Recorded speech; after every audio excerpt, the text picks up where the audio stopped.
Cette opération du musée de Camille Claudel, donc c'était le deuxième musée que j'ai fait. C'est une opération un peu particulière puisqu'elle est issue d'un PPP. Pour finir, ce bâtiment a eu l'équerre de la culture, donc les prestations, ce qui a été fait, était quand même d'un certain niveau, quoi. Ce que je voulais, c'est vraiment le soir, c'est une vraie vitrine. C'est-à-dire que les gens qui passent, ils voient vraiment l'intérieur du musée. Et en voyant l'intérieur du musée, on avait tout de suite discuté l'idée d'avoir une œuvre, tout de suite ici, dès le hall d'entrée, quoi. Dès le hall d'entrée, on est presque dans le musée. Ça, c'est la salle des sculpteurs qui ont formé un peu Camille Claudel aussi. Donc vous voyez, là, on voit ce sol que j'ai utilisé aussi dans un autre projet. J'aime bien ce sol, parce que c'est de la terre. C'est français, c'est Réry qui fait ça. Une terre cuite qui a été poncée. Vous voyez, par rapport au ton, vous voyez des murs qui sont aussi une espèce de gris marron sur les murs. Moi, je trouve que ça marche bien avec la couleur des plâtres, vous allez voir avec les sculptures. Donc voilà, comme pareil au musée de Besançon, c'est pas un blanc, c'est aussi une couleur, c'est un blanc coloré. Là, de la même manière, vous voyez, une espèce de... Comme on a fait aussi la scénographie, toute la scénographie, c'est nous. Donc vous voyez, il y a une espèce de dialogue entre le sol, le socle, le mur. Vous voyez, il y a un truc comme ça, très doux. De l'habillage bois. Ouais. C'était le côté atelier. Je voulais qu'il y ait voilà, un esprit un peu atelier, si vous voulez, de ce lieu. Après, je trouvais que ça réchauffait un peu l'atmosphère. Oui, là, on voit bien, vous voyez, regardez, la double épaisseur.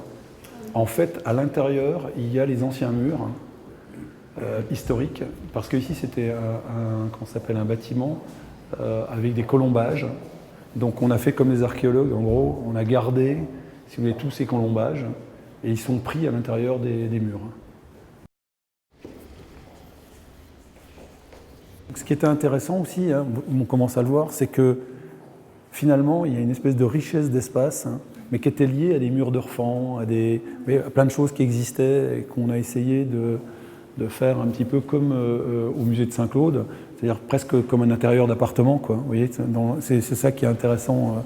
Alors jusqu'à maintenant, vous avez remarqué aussi que vous n'avez pas eu une œuvre de Camille Claudel. Hein. Non, pas encore. Donc c'est dans la partie finale.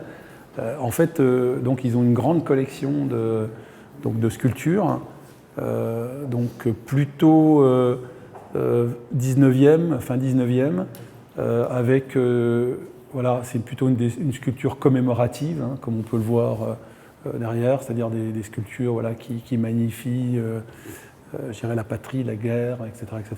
Donc un peu toute cette sculpture de la fin du 19e en France. On a travaillé presque cette toiture, vous voyez, comme une espèce de sculpture, en essayant de respecter, on va dire, les deux corps de bâtiment, en les articulant, et puis en créant des lieux avec des prises de lumière naturelles.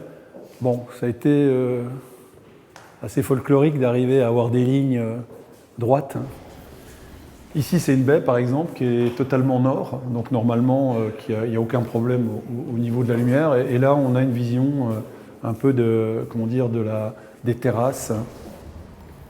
Au départ, bon, j'avais dessiné tout en vert, puis après, je me suis rendu compte que c'était mieux de créer un espace ici un peu plus fermé, parce que, donc du coup, j'en ai profité pour faire une poutre, vous voyez. Il y a une poutre qui, en fait, ce garde-corps est une poutre, quoi. Donc, voilà, qui tient sur ces deux poteaux, après en porte-à-faux, et qui reprend ses côtés, quoi. Donc là, on rentre dans la partie Camille Claudel, hein, donc... Quelque part, on pourrait aussi voilà, positionner ces œuvres en fonction de la lumière naturelle qui rentre dedans. Là, aujourd'hui, on voit bien comment ça marche. Bon, ces fenêtres-là sont orientées est-sud-est. Donc, il doit y avoir à un moment donné... aujourd'hui, vous voyez, du soleil. On n'a pas beaucoup de lumière, on n'a pas beaucoup de soleil qui rentre dans cette partie-là, puisque je pense que le soleil doit être bas et peut aussi régler, et c'est automatique. Quand on est dans la ruelle, bon, quand ça a été ouvert, là, vous avez vraiment la vue à l'intérieur du musée. C'est assez. C'est pour ça que cette fente, elle a été faite vraiment voilà, pour faire rentrer la ville dans le musée, quoi, vous voyez. Les gens pensent qu'on ne peut pas travailler avec les entreprises. Moi, je suis persuadé du contraire, qu'on peut arriver, au contraire, à faire un bâtiment qui fonctionne avec une grande entreprise. Et voilà. Mais ça veut dire qu'il faut arrêter de considérer les architectes comme des gens qui ne parlent pas d'économie.